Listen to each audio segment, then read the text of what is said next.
I'm Dan Galusha of Dan's Fishing Tales. Today we're going to be talking to you about how to use an attractant such as kicking bass, one of the best ones on the market.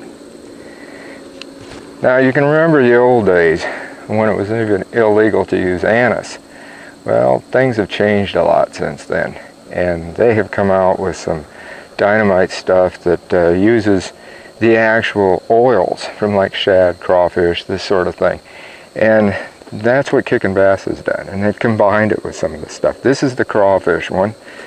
There's the garlic, also the anise shad. Now the anise shad, I use that most of the time. That's my favorite. Garlic is a good standby. An awful lot of people would rather use that. And I have kind of a system. One of the things I do is there's the jerk shad. And a lot of your jerk shad have the opening that's in them. I will put the attractant right into that opening, and then also on the outside. It holds much, much longer. And this stuff holds a lot longer than what people think. Tubes, that's the same thing. Right here's a tube that I've got rigged on a dragon hopper head, which is a great lure in itself. And what I do with this tube, once I can get her loose, I'll show you how I put it in here. This is the crawfish, by the way, which is a good one to use with a tube. I'll put it on the outside, and then I will inject some right into the tube.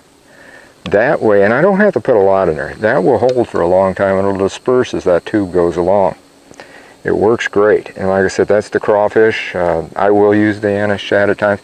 The anise shad, if I'm using a tube, usually I'll use it in a lighter color tube where I'm jerking along and going to swim it or something, like oh, you're looking for shad, that sort of thing. The same way, in fact, what I'm doing right now, I'm doing a couple of things on this one.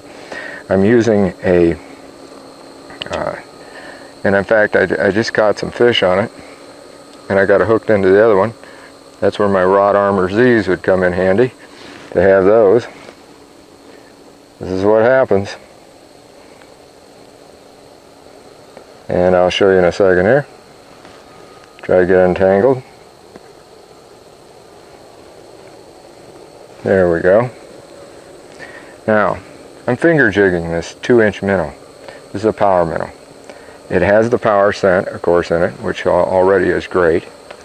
And what I will do is use the anise shad, depending on what I'm doing. That's the garlic. There's the anise shad. I'll put that on there, just like I would normally, just put it to the outside. Or, say if there's some crappie in the area, I'll go with the crappie one. And there's also a trout. And the trout, by the way, mix these. Try them for different things. Such as trout. Trout has a different cheese type of a base than the catfish, but you can mix those. You can use the trout for the catfish for the trout, depending on what they're wanting on the potency of that particular cheese. So like I said, and any of these others too, mix them, do whatever, because that's the name of the game. Make sure that you got plenty of them that you can use in different ways.